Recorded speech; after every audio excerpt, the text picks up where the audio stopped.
Travis Butts is a Democrat running for mayor of Harrisburg. Mr. Butts, why did you decide to run for this office?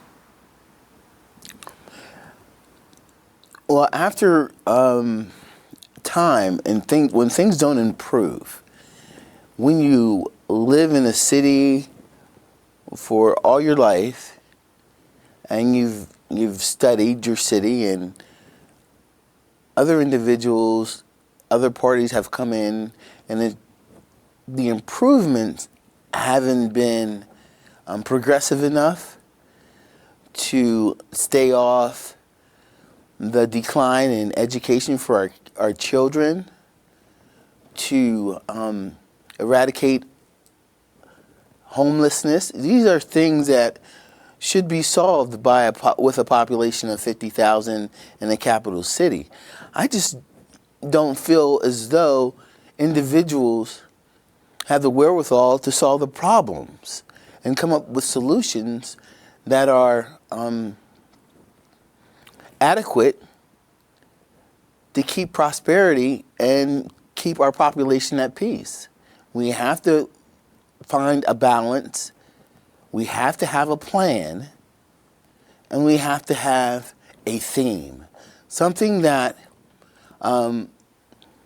the people, the collective, can synchronize themselves to, as well as revenue, a consistent revenue source, a revenue stream. And those are the things that I provide. I provide a plan that includes infrastructure as well as strong revenue streams that aren't reliant upon taxing our base, our residents. It's about managing our natural and our human resources to its potential. Tell our viewers your background. How long have you been in Harrisburg? Well, I was born in Harrisburg Hospital. I was born 6/3/66. I'm 58 years old, and I went through our education system in Harrisburg, graduated from Harrisburg High. I retired from the state as a geologic librarian. I went to UNCW, HAC. I have a lot of history based in our Pennsylvania, the Pennsylvania story. I'm a historian myself.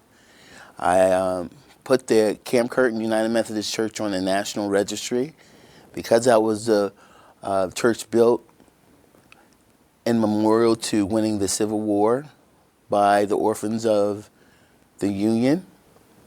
I plan to start a renaissance for Harrisburg, which is telling the story of how Harrisburg won the Civil War. We never really touted our story and told the reasons why we're the capital city, or the reasons why Harrisburg is Harrisburg. And when I tell a story, it would give the residents as well as the rest of the nation a true understanding why Harrisburg is the capital and why we have the National Civil War Museum on our hill. It's evident. And we just never told the story. We never taught our children our story and why we are who we are. And that's what I plan to do, is tell our story. Can you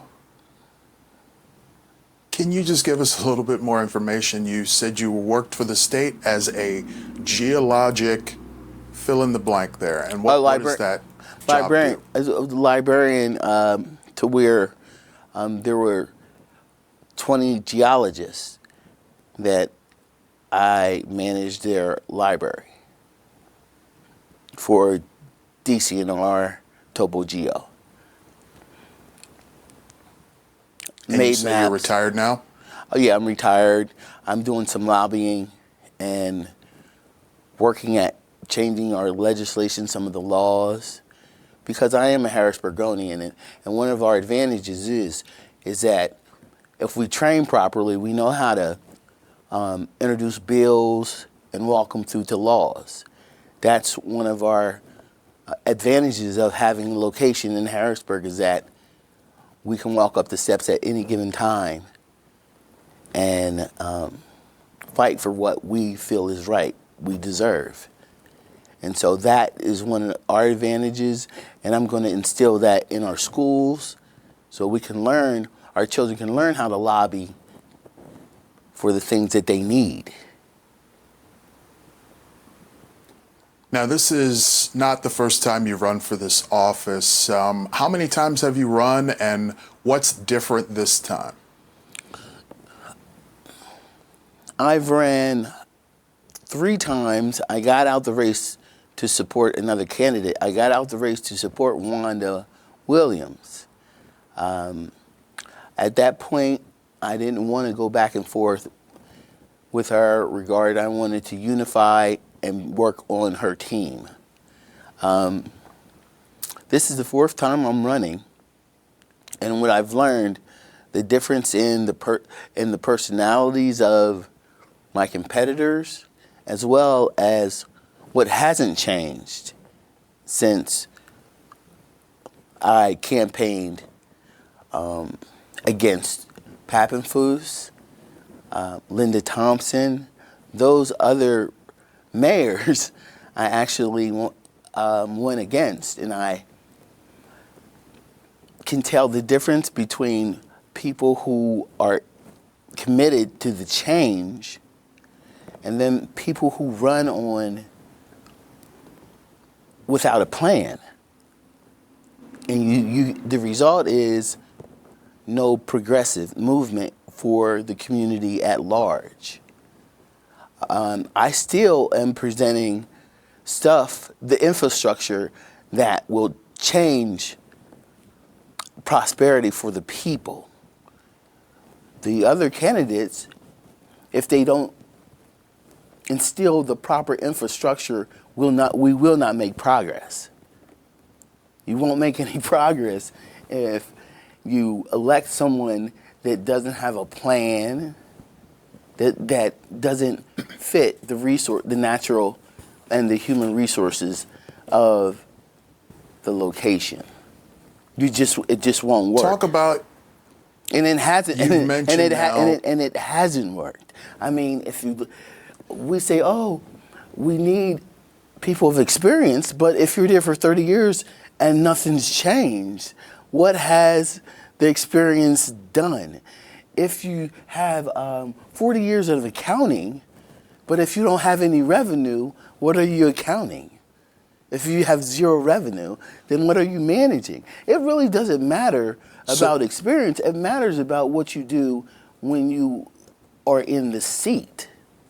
That's what matters. So you mentioned infrastructure now a couple of times. What is your plan to improve the infrastructure, and what are the issues with infrastructure in the city of Harrisburg as we sit? Well, we have to sort of look forward to what is trickling down from the top. We have tariffs. These are things that are now. We have tariffs. We have quotas to meet regards to 0 carbon footprint in areas. We want to reduce those things. We want to be industrial. As Pennsylvanians, we are industrial. In Harrisburg, we made steel. We poured steel in Harrisburg. We also poured aluminum. We have to use what we do to build the prosperity for our future.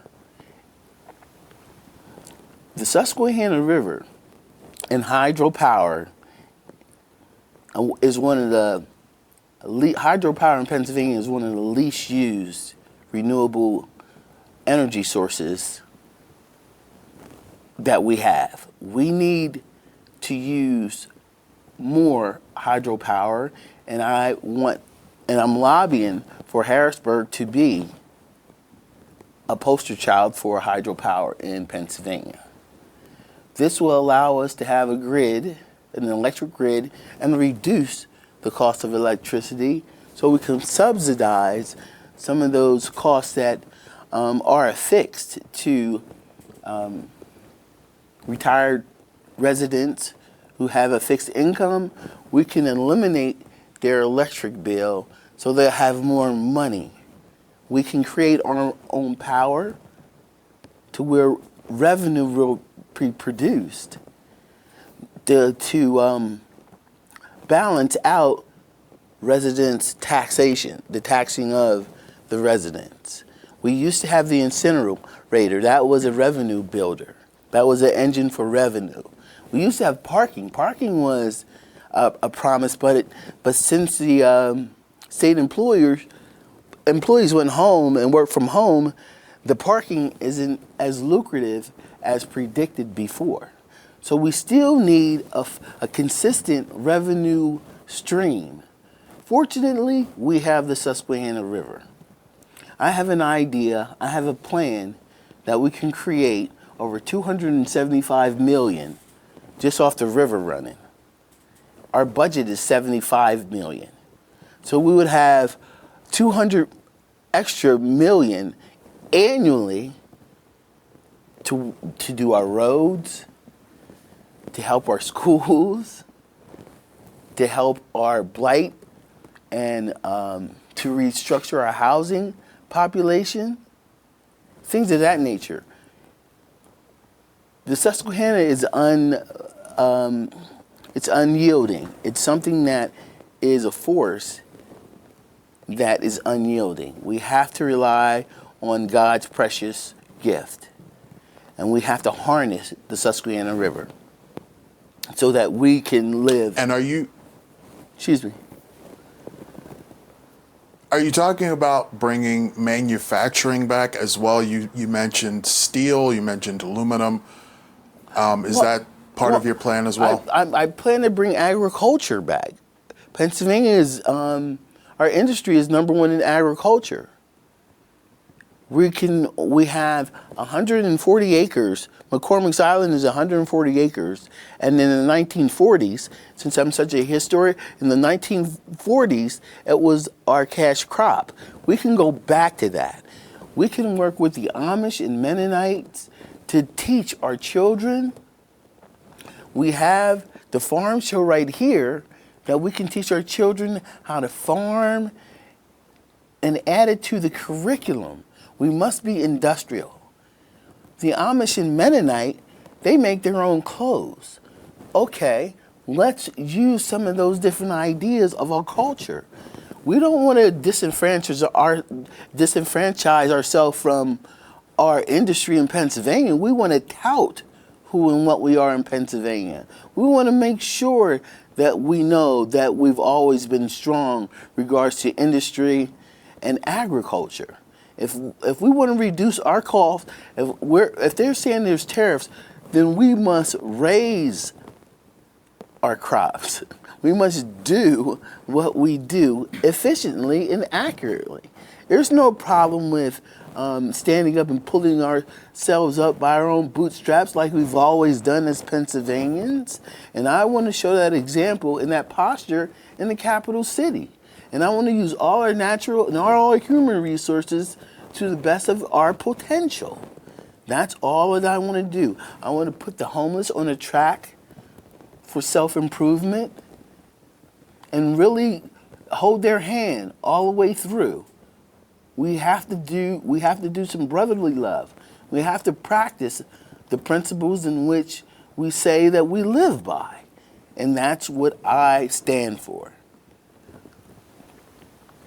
You mentioned being the city or the capital city. Talk about the relationship with the state, and you yourself were a state worker. The importance of that relationship between Harrisburg and the state, and what you could do to improve it. Well, we need to sort of take inventory of that partnership, because there's a lot of state-owned buildings that we can use for education purposes to help with some VOTEC training. There's vacant buildings all all throughout Harrisburg that we can use to teach mechanics that we can use. And we need that partnership between the state and the city so it can benefit, because I mean, it's a waste. It's a waste. I think with some of the programs that I'm proposing in regards to our historical heritage, my flag replication program, that we're going to resurrect all 477 flags of the Union of all the regiments that came out of Camp Curtin and fly them over the State Street Bridge, and use that as an educational piece and a historical piece, because we were the largest and we were the greatest Union encampment in the Civil War. We won the Civil War, and we never touted our history. And it's time for us to show the world who and what we are when we come to the liberators of freedom. I'm talking about real freedom. We're the winners of the Civil War. We have to instill that in our children, as well as resonate it throughout the country. We mean a lot to freedom. Regards to the You state, mentioned parking. yeah. Oh, go ahead. I'm sorry. You can finish. Yeah. There's some parking issues, and the state owns part of Sylvan Terrace and Royal Terrace that are becoming overgrown. Like, they don't take responsibility for the land that they have, and that needs to be addressed. Some of the areas that are owned by the state are blighted. We must address that. If you're part of the city, you can't be bringing us down. You have to lift us up. You mentioned in regards to parking how after COVID that revenue didn't come back. What are some other effects of COVID, the COVID pandemic, and what still needs to be improved, and how would you? When Pappenfuss and I, when we were debating, I had offered municipal Wi-Fi to the residents, because COVID hit, and then it really affected our children, regards to not being able to go to school.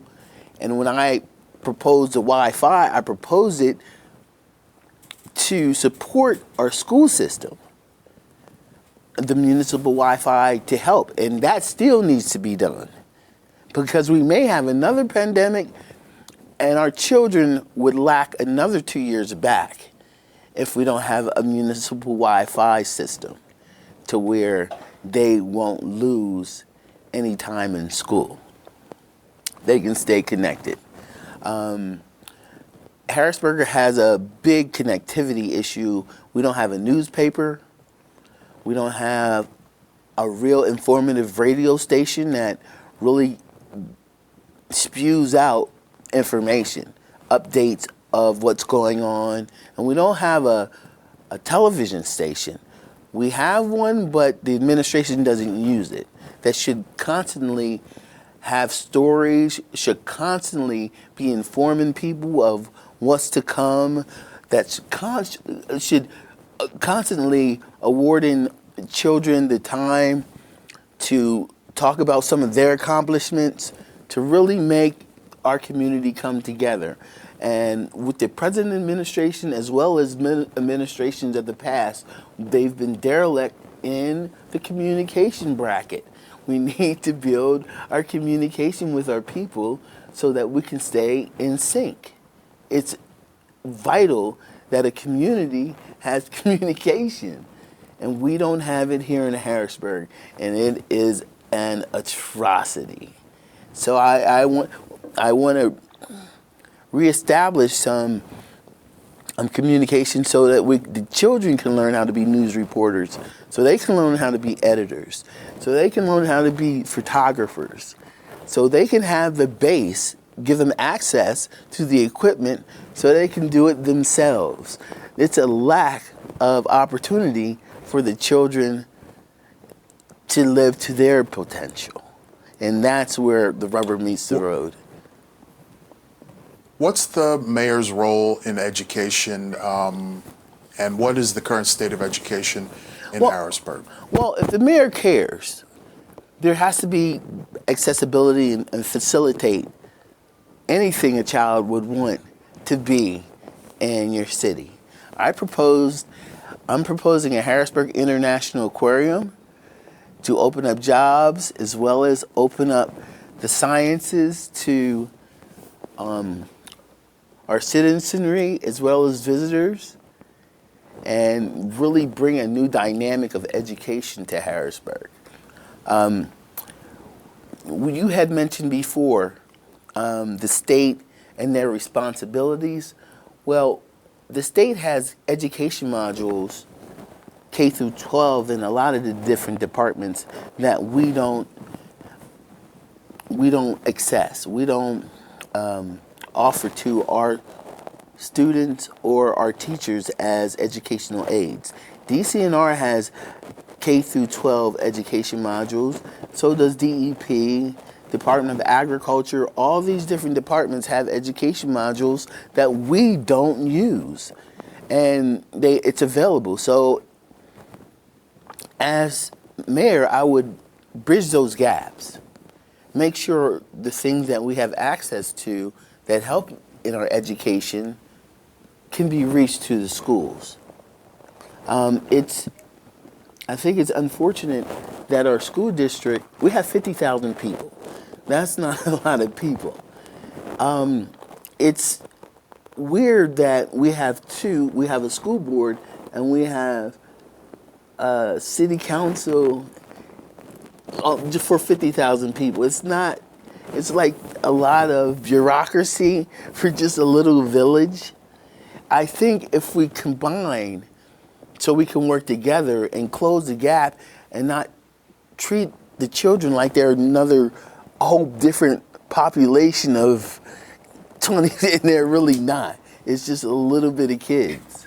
So I think there's a lot of too much redundancy in the village.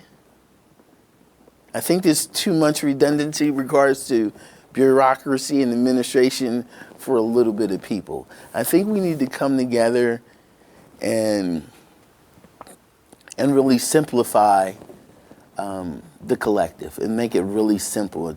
We can reach everybody that needs to be reached. It's not Philadelphia. It's not New York City.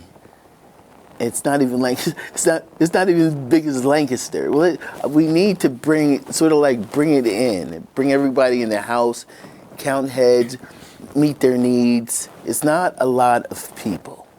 And if we had a source like the Susquehanna, if we harness the Susquehanna, revenue would not be an issue. We just have a little bit of people.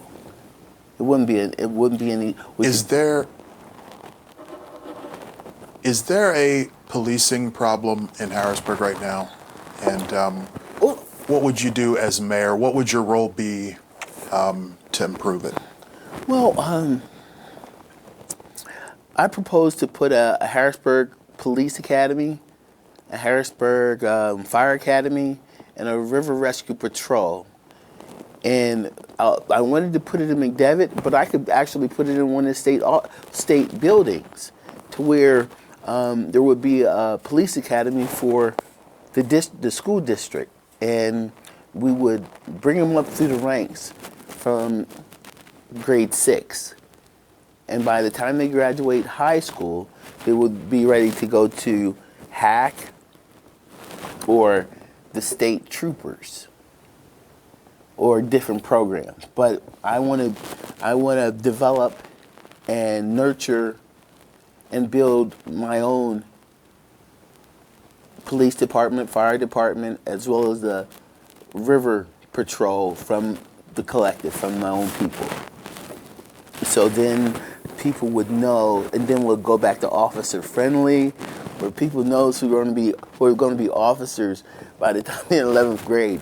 We already know who's coming out as police officers, and they would know the city, people would know the people, and it wouldn't be a culture shock in having people from other places without the cultural competence to talk and to resolve and have, I want our children to have a nice resolution. So with conflict resolution techniques, I want our children to be high on that bar when it comes to conflict resolution, so we can reduce the crime. New York had put a police academy also, and their crime came down. I think it's important that we teach those children conflict resolution so they can prevent it. Cops are reactive. We need children in our community to be preventive so those things won't occur. All right, we have about a minute left. Why don't you take that time to tell our Harrisburg viewers why they should vote for you for mayor? Vote for me because I have a plan, and if you don't have a plan, you can't show people where you want them to go. And for the last 3 administrations, we haven't had a plan. Our comprehensive plan is from 2020. It's not working. Let's put more life, let's put more energy in our comprehensive plan, and let's do things reasonably. Elect Louis Butts, number 3 on the ballot. I have a Harrisburg First plan.